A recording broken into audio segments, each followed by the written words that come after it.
हाँ मैडम। पिछले बार हमने ये देखा, हमने सांख्य हमने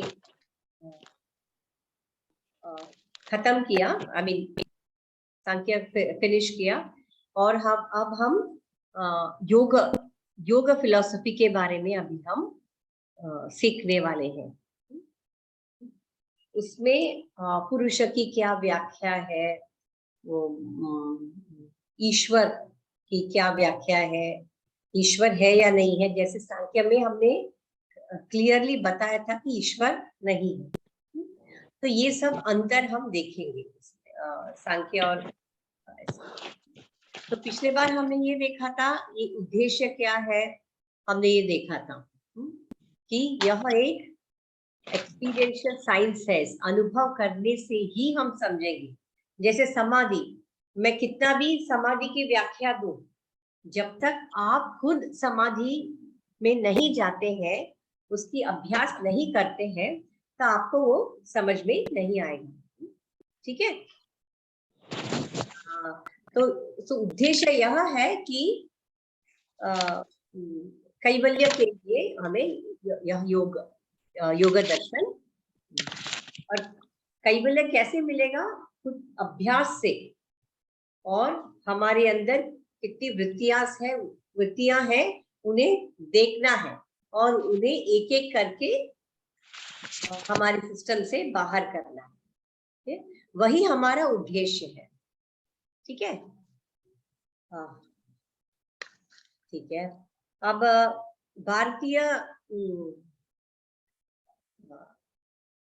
ये ऑलरेडी हम कर चुके हैं कि पहले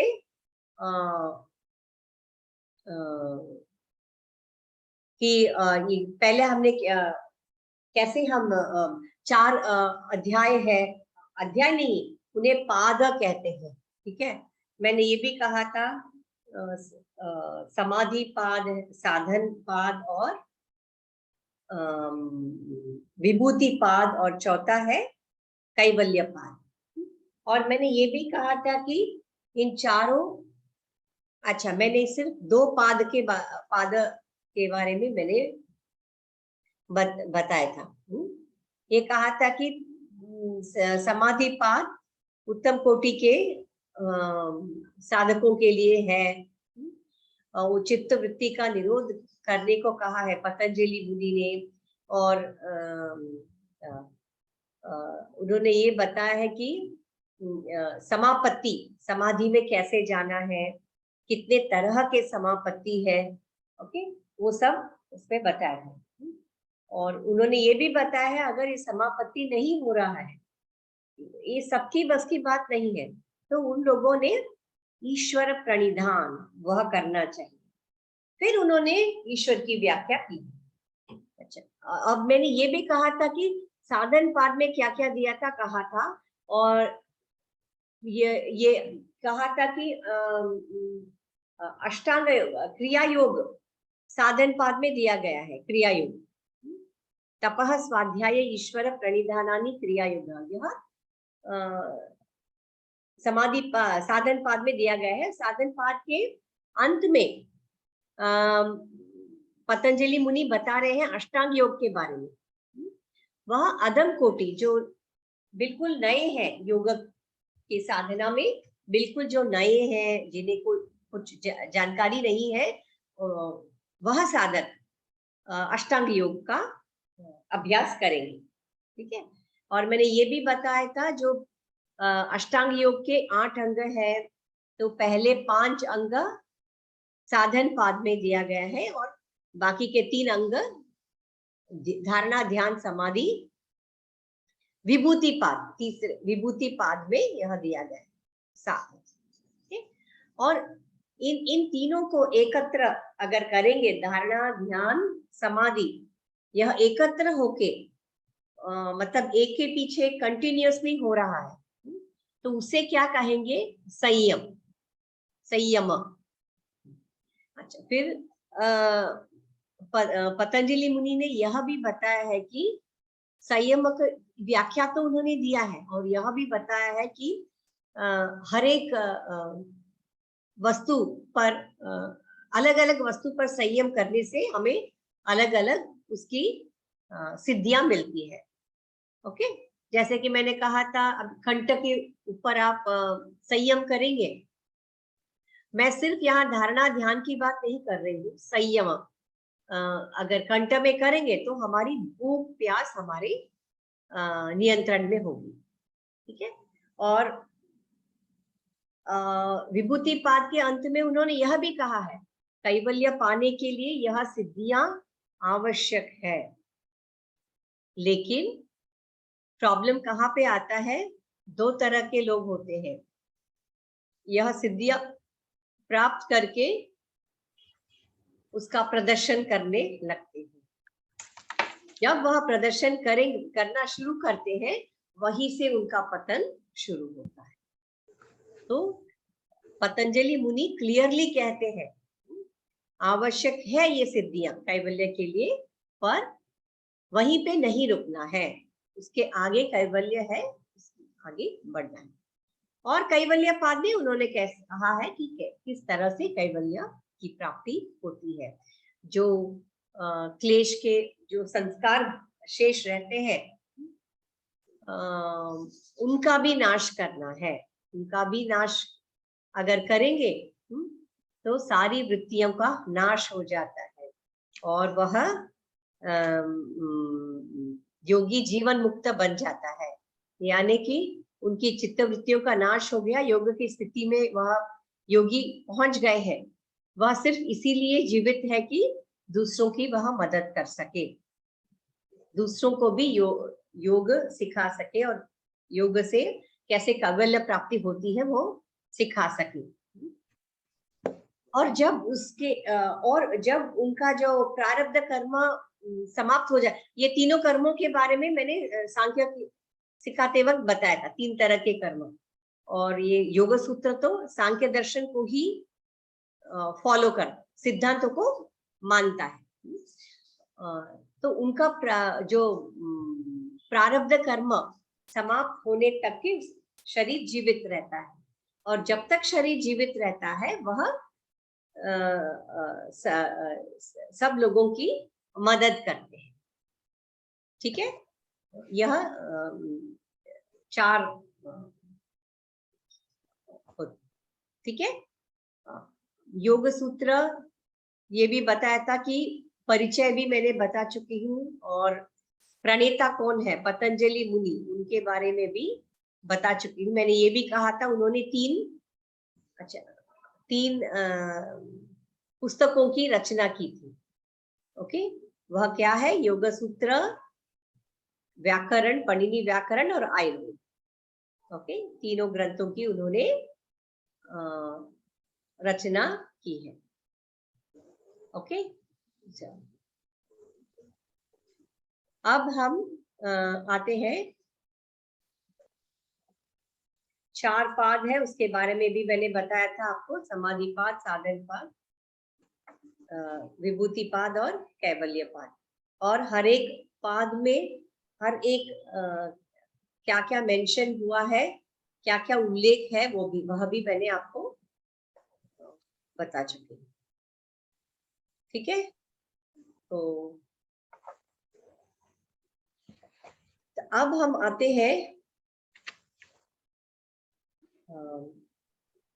योग सूत्र में योग की परिभाषा। ठीक है, योग सूत्र में योग की परिभाषा क्या है वो तो सबको पता है।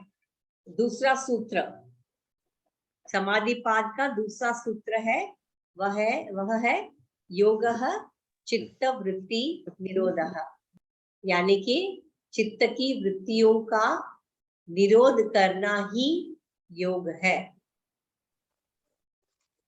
योग उस अवस्था का नाम है जिसमें वह चित्त यानी पुरुष दृष्टा अपने ही स्वरूप में है, अपने ही स्वरूप में है। और यह इन वृत्तियों को हम रोकते कैसे हैं, अभ्यास और वैराग्य से हम रोकते हैं। जैसे ही कि आप देखिए, यह एक लेक, लेक को क्या बोलते हैं? एक झील है, तालाब है। ओके, तालाब है, तालाब में पानी है। तो सबसे जैसे ही किसी ने वहां पत्थर, पहले पानी शांत था और नीचे दिखाई दे रहा था, पानी के नीचे क्या है, लेकिन जैसे ही किसी ने पत्थर फेंक दिया, यह तरंगे निकलने लगी। यह तरंग ही वृत्तियां हैं। हमारे चित्त भी इस तालाब के समान है। जैसे किसी ने कुछ कह दिया तो हमारे अंदर वृत्तियां। अच्छा, अब यह यहाँ पे देखिए, यहाँ पे तरंगे नहीं दिख रही है, किसी ने पत्थर नहीं फेंका है। तो ठीक इसी तरह हमारी चित्त भी ऐसे होना चाहिए। ओके ओके, और हम आगे बढ़ते हैं। इसमें प्रश्न उत्तर भी दिया गया है, वह भी आप देख सकते हैं।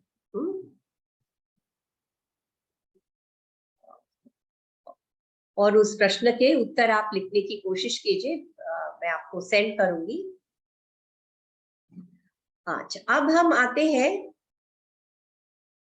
चित्त, चित्त की भूमिया।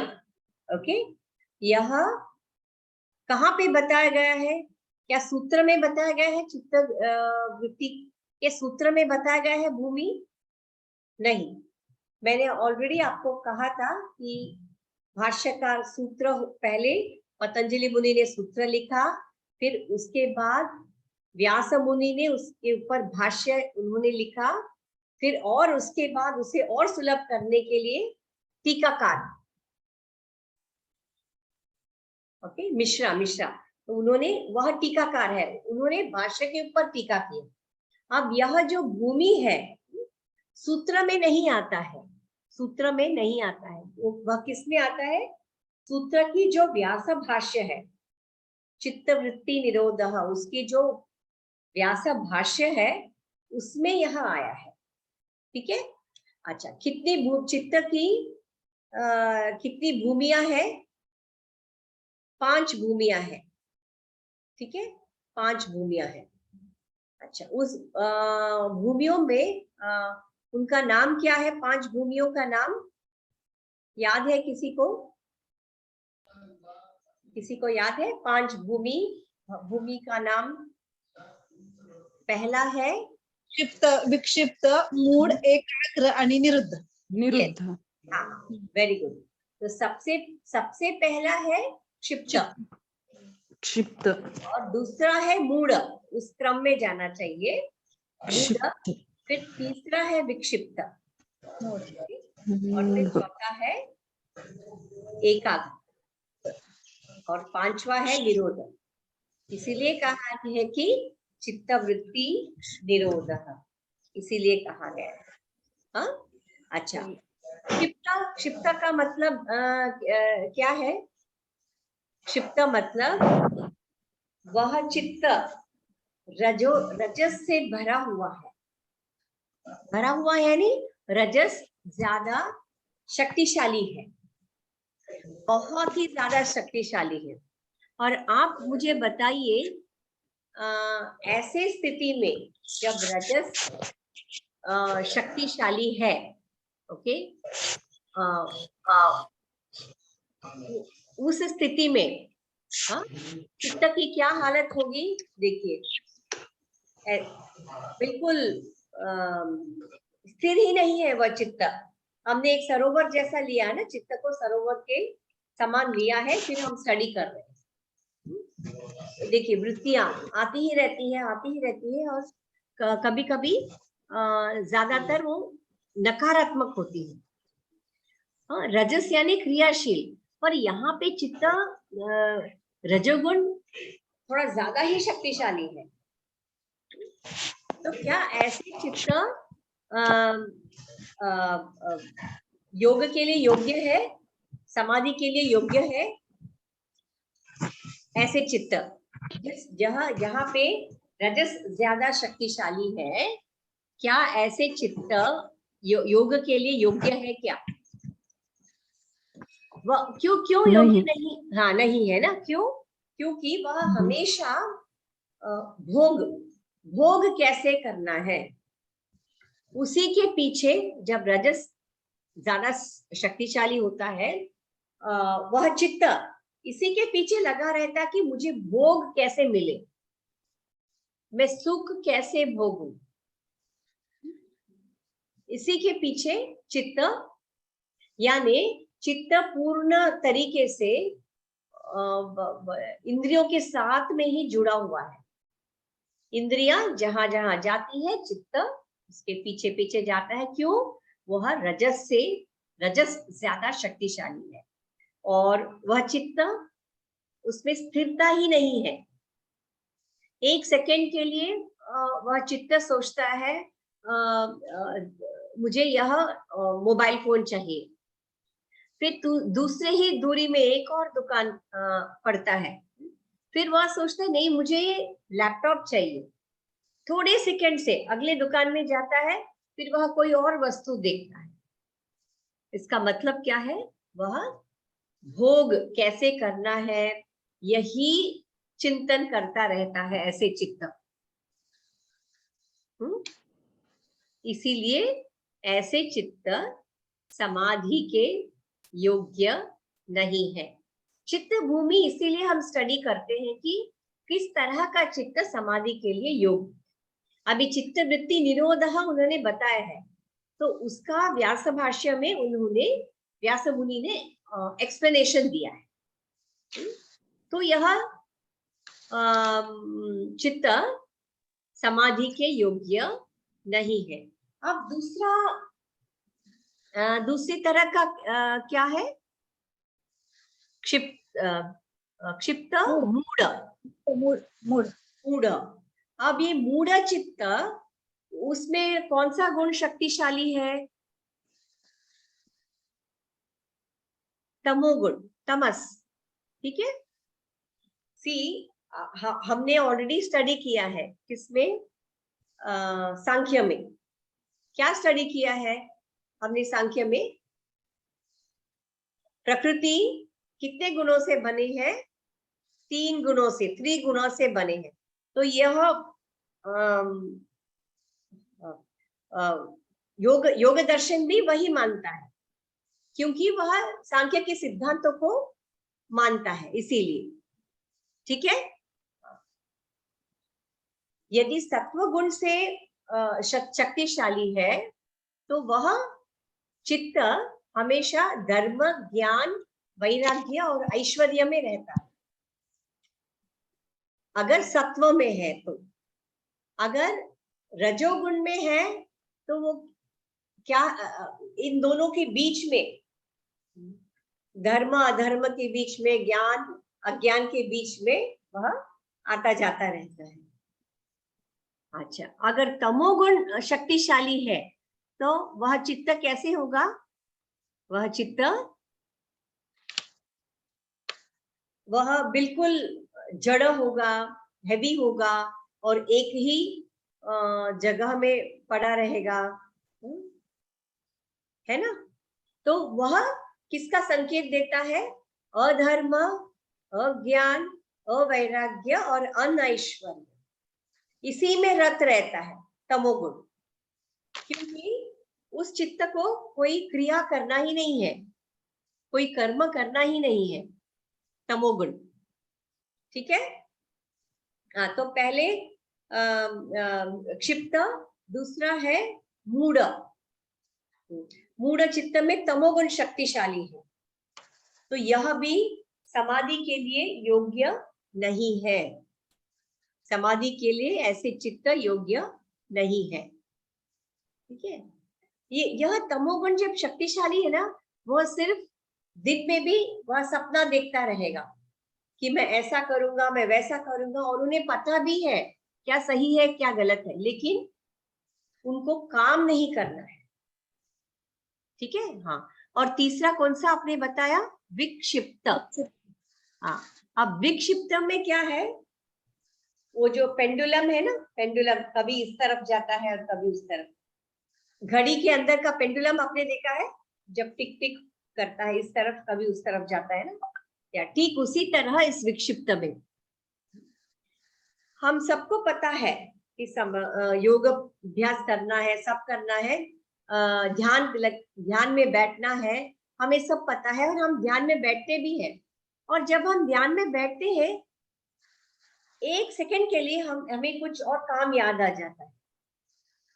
एग्जैक्टली जब हम ध्यान में बैठते हैं तभी हमें काम याद आता है, तो हम तुरंत उस काम को छोड़ के और वो ध्यान को छोड़ के हम उस काम में लग जाते हैं। और हम काम करते हैं, काम करते करते हमें लगता है हम ये क्या कर रहे हैं, हम किस लिए यह जीवन हमें मिला है, हमें मुक्ति पाने के लिए, कैवल्य पाने के लिए मिला है, तो मुझे ध्यान में बैठना चाहिए। तो वह चित्त क्या करता है, उस काम को खत्म करके वह वापस इसमें आ जाता है। यानी कि वह कभी एकाग्र स्थिति में है, कभी कभी वह चित्त यहाँ वहां वस्तु के पीछे भागता है। दो स्थितियों के बीच में वह लटकता है, विक्षिप्त। हाँ जी मैडम, इसका अर्थ मन चंचल होना ऐसा भी है क्या? हाँ जी, क्या है? मन चंचल होना, यानी कि yes. कभी उस तरफ yes. कभी उस तरफ। यही अर्थ है कि हमारा मन, हम सबका मन बहुत ही चंचल है। भगवत गीता में इसके बारे में कृष्ण भगवान ने भी बताया है, चंचलम ही मन कृष्ण प्रमाद। Yes, very good. चंचलम ही मन कृष्ण। अर्जुन पूछते हैं मन इतना चंचल क्यों है?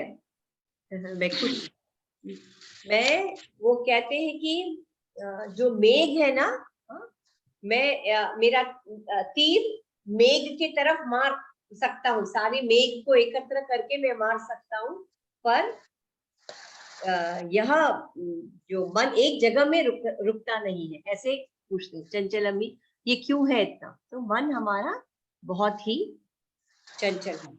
तो हम सब कौन से कैटेगरी में आते हैं? विक्षिप्त में। कभी हम एकाग्र में रहते हैं, तो कभी यहाँ कभी वहां, तो ऐसे हम, ठीक है। और यह था विक्षिप्त। और तीसरा कौन सा है? तीसरा है एकाग्र। आई एम सॉरी, चौथा है एकाग्र। अच्छा, एकाग्र चित्त में कौन सा गुण शक्तिशाली होता है? सत्व गुण शक्तिशाली होता है, पर उसमें रजस भी है, उसमें थोड़ा सा रजस उसमें, रजोगुण। अच्छा, क्या ये योग्य है समाधि के लिए, ध्यान के लिए योग्य है? यस, योग्य है, क्योंकि हम थोड़ा और मेहनत हम करके जो भी चंचलता है वह सब हम नष्ट कर सकते हैं। जो भी विचार आते हैं उन्हें हम नष्ट कर सकते हैं लगातार हम अभ्यास करने से। यह है चौथा है एकाग्र। और पांचवा है कौन सा है? वह है निरोध। यस, ये जो पांच, तो इसी निरोध के बारे में पतंजलि मुनि कहते हैं योग चित्त वृत्ति निरोधः। अब निरोध का एक अर्थ है, देखिए कितने ब्यूटीफुली वर्ड्स को यूज करते हैं। ऑफकोर्स संस्कृत का व्याकरण भी उन्होंने ही दिया है, योग सूत्र भी उन्होंने ही हमें दिया है। इतना ब्यूटीफुली, निरोध का मतलब है रोकना, नियंत्रण करना, ठीक है, यह एक अर्थ हो गया। दूसरा अर्थ है निरोध मतलब मास्टर करना, एक्सपर्ट होना, मास्टर करना। चित्त किसके ऊपर मास्टर करना है? वृत्तियों के ऊपर मास्टर करना है, एक्सपर्ट होना है। वृत्तियों का नाश करने के लिए। वह एकाग्र स्थिति से भी एक स्थिति आगे है, निरोध। तो व्यास भाष्य में भी व्यास मुनि यही कहते हैं, इन्हीं इस निरोध के बारे में बात करते हैं कि चित्त अभ्यास कर करके, अभ्यास का भी व्याख्या उन्होंने दिया है, अभ्यास करके लगातार दीर्घ काल नैरंतर्य सत्कार सेवितो दृढ़ भूमि, ऐसा उन्होंने बताया। दीर्घ काल तक हमें एकाग्र करते करते हमें ये निरोध की स्थिति पर वह चित्त पहुंच सकता है। ठीक है, और पहुंच के कैसे होगा उस स्थिति में, जैसे कि एक क्रिस्टल है, स्फटिक का मणि है, स्फटिक का मणि है, उसके सामने आप एक मान लीजिए गुलाब का फूल रखेंगे तो वह स्फटिक मणि किस रंग का हो जाएगा? लाल। लाल रंग वह अपनी तरफ खींच लेगा, है ना, लाल रंग अपनी तरफ वो खींच लेता है। तो यह चित्त इस स्फटिक मणि की तरह होना चाहिए। ऐसा उन्होंने यानी चैतन्य स्वरूप होना चाहिए, राइट, ऐसा उन्होंने बताया। ओके, अब वही चित्त की दो अवस्था है, एक है बंधन और दूसरा है मोक्ष। यह चित्त की दो अवस्था है, एक है बंधन और दूसरा है मोक्ष यानी कैवल्य। जब वो परफेक्ट है उस स्थिति को पुरुष कहते हैं, पुरुष। ओके, जब वो परफेक्शन की स्थिति में नहीं है तो क्या कहते हैं? वो बंधन में है, संसारिक बंधन में। यही चित्त वह संसारिक बंधन में है। यह चित्तावस्था हम जैसे लोग, सामान्य लोग है ना, तो उनकी चित्तावस्था या बंधन में रहता है। और जो योगी है, जो सिर्फ योग साधना ही करते रहते हैं, उनकी चित्त अवस्था ऐसी रहती है, वह कल्याण मोक्ष की ओर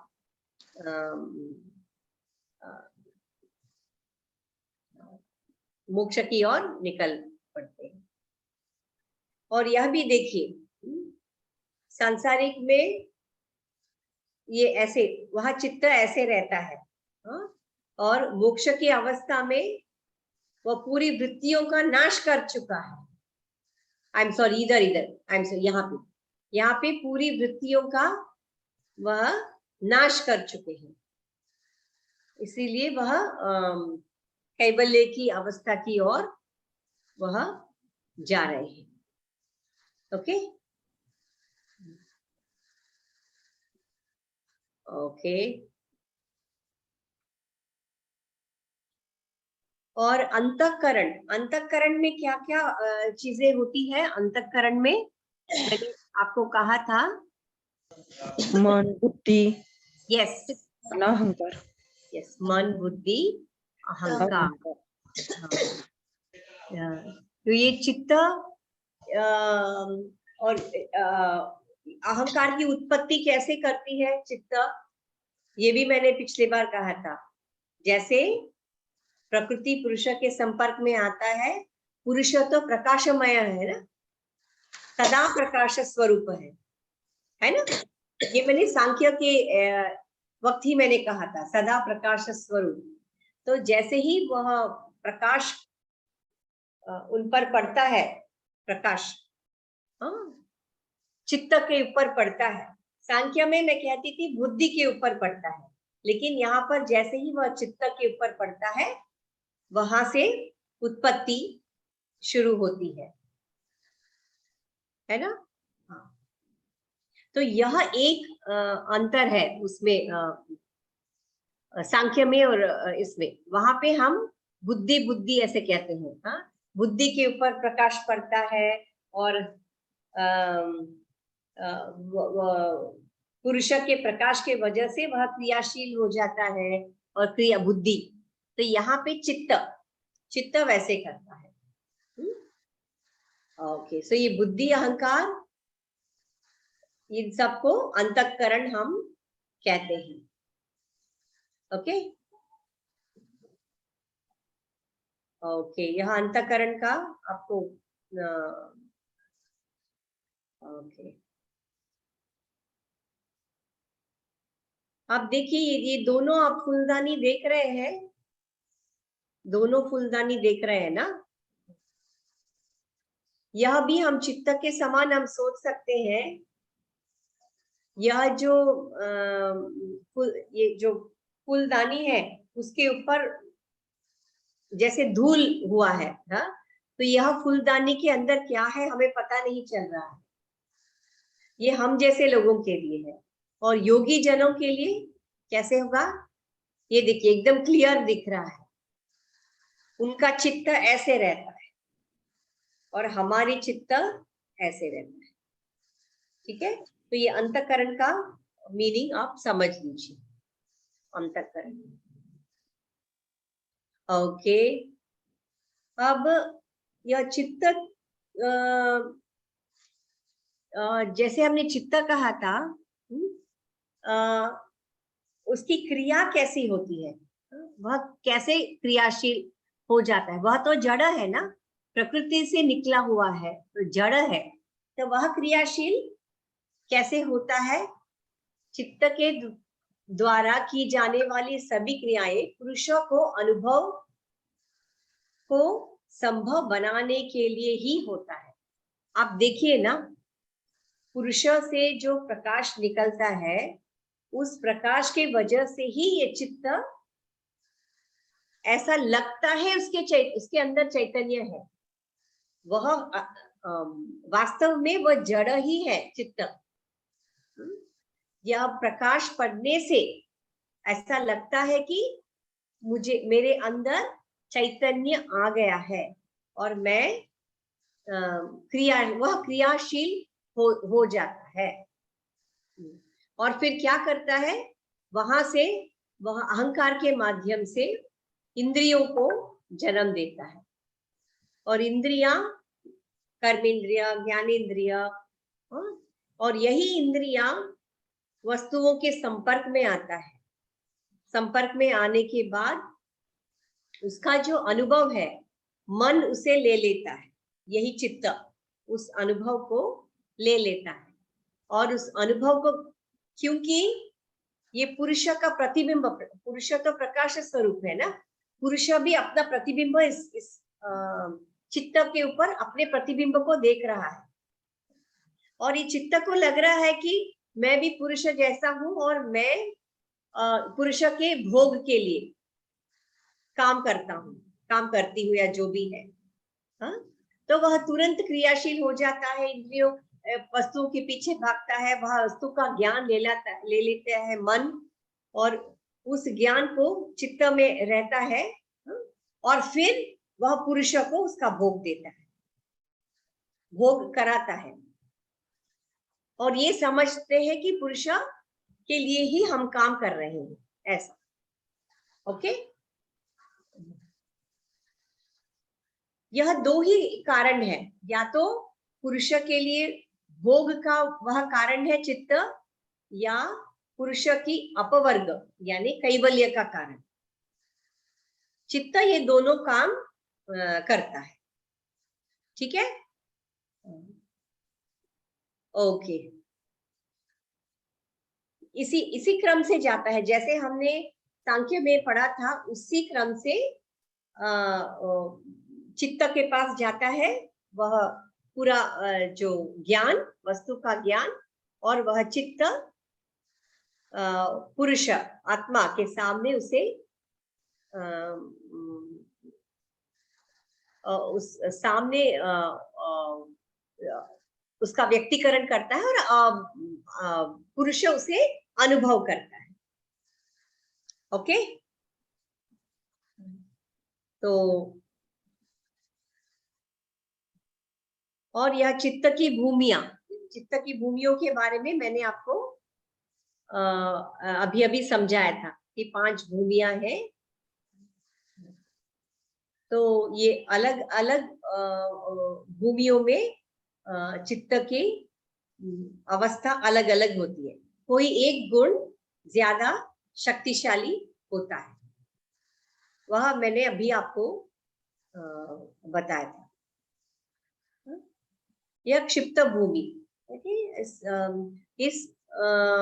क्षिप्त भूमि में रजोगुण प्रधान होता है, वह शक्तिशाली होता है, और तमोगुण और सत्वगुण दबे हुए होते हैं। तो चित्त की इस अवस्था में मनुष्य क्या करता है, ये जो पंच ज्ञानेन्द्रिय और कर्मेंद्रिय द्वारा वह हमेशा विषयों के भोग में वह लिप्त रहता है। और इस अवस्था में मन और इंद्रियों पर नियंत्रण नहीं रहता है।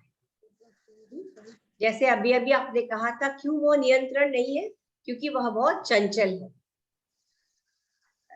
इस अवस्था में मनुष्य का जो भी उनका कर्तव्य है, उस कर्तव्य का उन्हें बोध नहीं रहता है।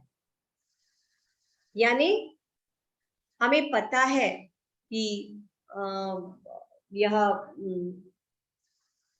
जैसे बच्चों को हम समझाते हैं कि चॉकलेट खाना अच्छी बात नहीं है, खा सकते हैं, रोज रोज खाना अच्छी बात नहीं है। और बच्चे समझते हैं, और समझने के बाद भी वह फॉलो नहीं करते, है ना। किसी किसी को टीवी में सीरियल देखने की बहुत आदत है, हम बड़ों की बात कर रही हूँ, बच्चों की नहीं। उनको वह इतनी आदत हो चुकी है, उनको पता करना है कि वो सीरियल में अभी नेक्स्ट में क्या होने वाला है, उस हीरो का, हीरोइन का, या जो भी है, वो भी एक एडिक्शन है। जैसे हम धूम्रपान करते हैं ना कोई कोई लोग, जैसे वो एक आदत है ना, बुरी आदत है। ठीक उसी तरह से यह भी एक बुरी आदत है, जिसका उनको खुद के ऊपर नियंत्रण नहीं है। क्यों नहीं है? रजस ज्यादा शक्तिशाली, वह ही प्रधान है उस, ओके, इस वजह से।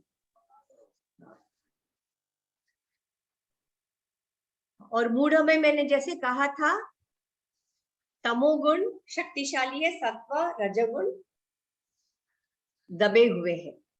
और इस अवस्था के चित्त के मनुष्य के स्वभाव कैसे रहता है? उनका स्वभाव काम लोभ मोह, सिर्फ काम लोभ मोह है, पर वह कुछ करते नहीं है उसके लिए। काम लोभ मोह है, और उसे प्राप्त करने के लिए क्रिया करना, कर्म करना है ना, तभी हमें वह प्राप्त होगा। लेकिन वो वह भी नहीं करते हैं, पर है काम मोह लोभ है, ओके। तो इसमें भी उनके कर्तव्य का ज्ञान ही नहीं है, उन्हें क्या करना है क्या नहीं करना है। वह क्या करते हैं? शास्त्र के विरुद्ध जाते हैं और वही कर्म करते हैं। इसीलिए वह तमोगुण जब ज्यादा है, अज्ञान और अधर्म के मार्ग पर वो चलते हैं, अज्ञान और अधर्म के मार्ग पर वो चलते हैं, है ना। हाँ, तो यह होता है मूढ़ भूमि, ओके।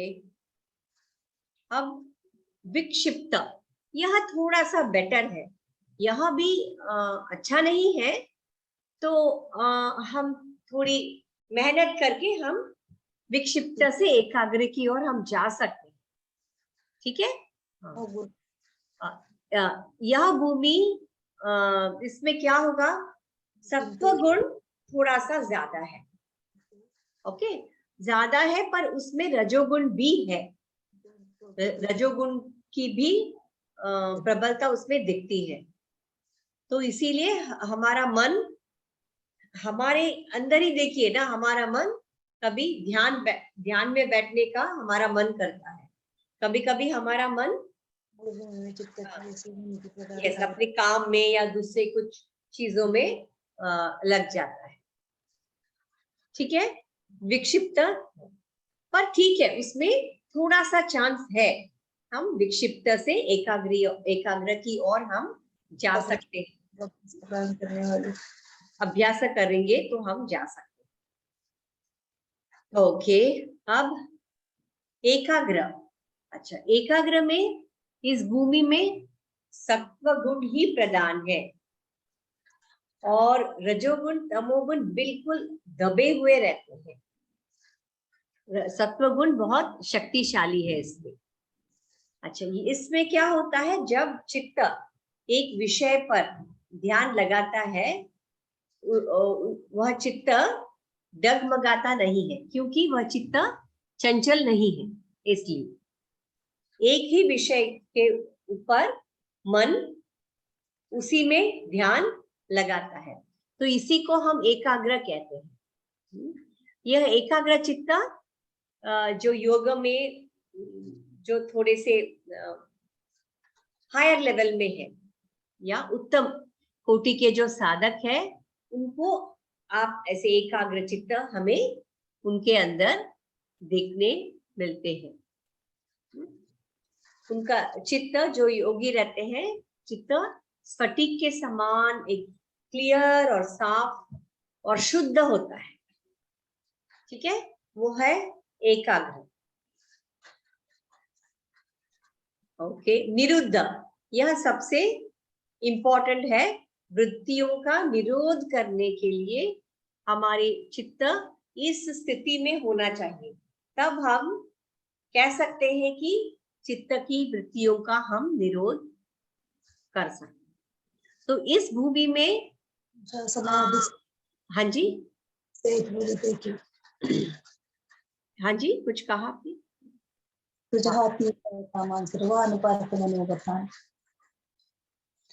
ओके, नहीं मुझे सुनाई नहीं दे रहा है। हाँ, इस निरुद्ध भूमि में ऐसा होता है कि ये रजोगुण तमोगुण तो नाश हो, उसका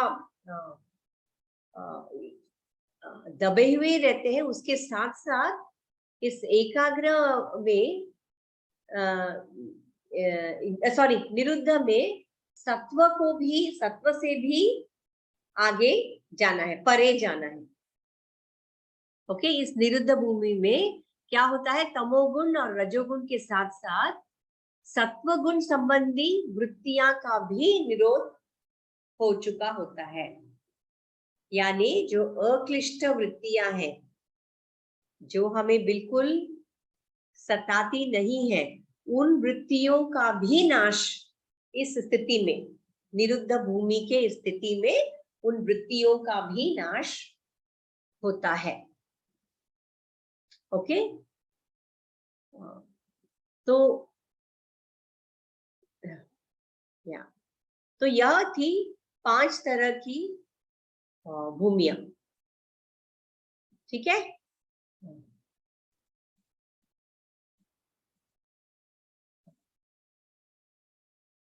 ओके, अब हम आते हैं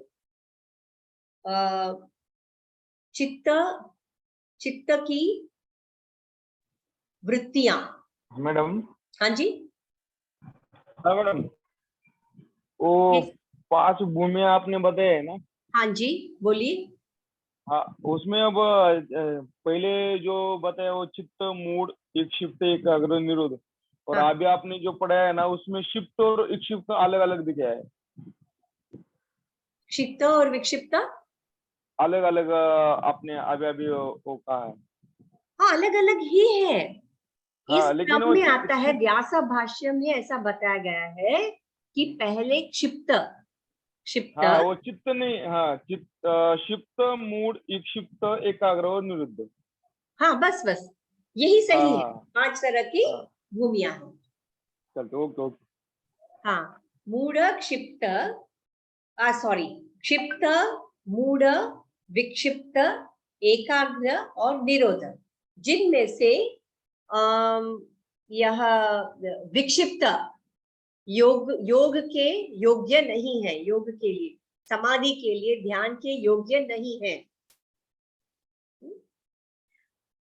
अच्छा, आप एक उदाहरण बता सकते हैं क्या क्षिप्त का? कभी कभी हमें देखने मिलता है, बता सकते हैं कोई भी? संगीता जी, प्रतिभा जी, रामकृष्ण जी, कोई भी बता सकते हैं? क्षिप्त, क्षिप्त, जब आप बात निकली है तो मैं पूरा कर लेती हूँ तो आपको समझ में आएगा। क्षिप्त का उदाहरण है जस्ट जैसे आप मेंटल हॉस्पिटल, जैसे मनोरुग्ण है ना, मनोरुग्ण है, हाँ? मनोरुग्ण के अस्पताल में आप गए, वहां के आप पेशेंट को देखिए, वह क्या करते हैं? उनका मन एक चीज में स्थिर नहीं रहता है। वो तो हमारा भी मन चंचल है, वो अलग बात है। जब मनोरुग्ण के अस्पताल में आप जाते हैं तो आप क्या देखते हैं? वो मनोरुग्ण जो भी है वह कुछ कहता है, कुछ बोलता है और अपने आप ही हंसता है, कुछ और सोच के वो हंसता है और काम करते वक्त कुछ और ही करता है। इसका मतलब क्या है? उनकी वृत्तियों का इतना रैंडम है, हाँ, रैंडम डायरेक्शंस में जा रहा है उनकी वृत्तियां, है ना? मैं क्यों यह उदाहरण देती हूँ कि आपको उसके साथ रिलेट करके आप उत्तर लिख सकते हैं, इसीलिए ये हो गया। इसीलिए वह समाधि के लायक नहीं है। आप कभी मनोरुग्ण के जो पेशेंट है, हाँ, उनको जाके आप बोल सकते हैं चलिए बैठिए मैं आपको योगा सिखाता हूँ, ऐसा बोल सकते हैं? क्या वो बैठेंगे? नहीं बैठेंगे। नहीं। तो वो उसके साधना के लायक नहीं। हाँ, उनके लिए योगा है पर यह साधना हम नहीं दे सकते हैं। पतंजलि कह रहे हैं कि वो, आई एम सॉरी, व्यास भाष्य में व्यास जी कह रहे हैं कि यह समाधि के लिए लायक यह चित्त नहीं है। ये ऐसा नहीं कह रहे कि अच्छे हैं बुरे हैं, वो बात नहीं बोल रहे हैं। यह चित्त समाधि के योग्य नहीं है। अब दूसरे हम आ जाते हैं, मूढ़। मूढ़ जो यह मनोरुग्ण के जो पेशेंट है उसमें अलग अलग तरीके के होते हैं। जो ज्यादा ही क्रियाशील रहता है, एकदम रैंडमली कैसे भी कुछ भी बोलते हैं, कुछ भी। और दूसरे तरीके का जो मनोरुग्ण है वह एक जगह पे भी बैठा रहता है। और उसका क्या अर्थ है? आलस्य। ऐसे आलस्य, हाँ, हम जैसे लोगों में भी देखने मिलता है। ऐसा नहीं कि सिर्फ मनोरुग्ण में ही मनोरुग्ण के पेशेंट में ही देखने मिलता है, ऐसा कुछ भी नहीं है। तो वह तमोगुण है। क्या हम उनको बता सकते हैं ऐसे लोगों को? आप उठिए, चित्त वृत्ति का निरोध करना है, बैठिए, निरोध करेंगे तो ही हम समाधि में नहीं कह सकते हैं ऐसे लोगों को। उनके लिए कुछ अलग तरीके का होता है। अच्छा, तीसरा है विक्षिप्त। विक्षिप्त तो इजी है, और हम और आप जैसे लोग। विक्षिप्त, हमें पता है, हमें आभास होता है, हमें सब कुछ पता है कि करना है, साधना करना है, करना है, तो भी हम कभी करते हैं कभी नहीं करते, है ना ये। और एकाग्र, एकाग्र आप जो योग बहुत सालों से करते आए हैं और बहुत सालों से करते हैं, इसका अर्थ ये नहीं होता है कि उन्होंने चित्त वृत्तियों का निरोध कर लिया है। कोई लोग करते हैं 20-20 साल, 25, पर उनके गुण में एक भी अंतर नहीं मिलेगा। और 20 साल से पहले वह कैसे थे आज भी, मतलब उनकी चित्त वृत्तियों का निरोध नहीं हुआ है। मतलब कुछ तो गलत हो रहा है, कुछ तो गलत हो रहा है। क्या हो गया है?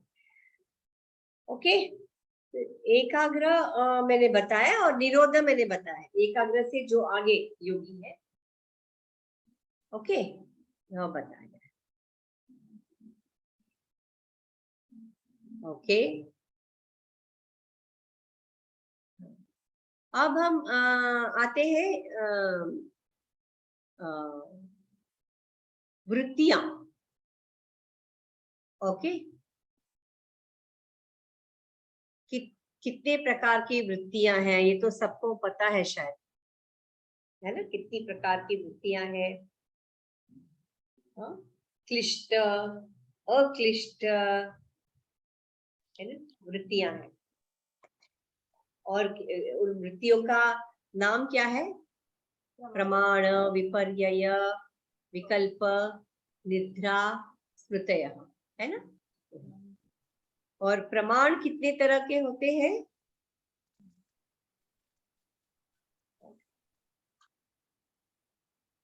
अच्छा, प्रमाण कितने तरह के होते हैं? प्रमाण जो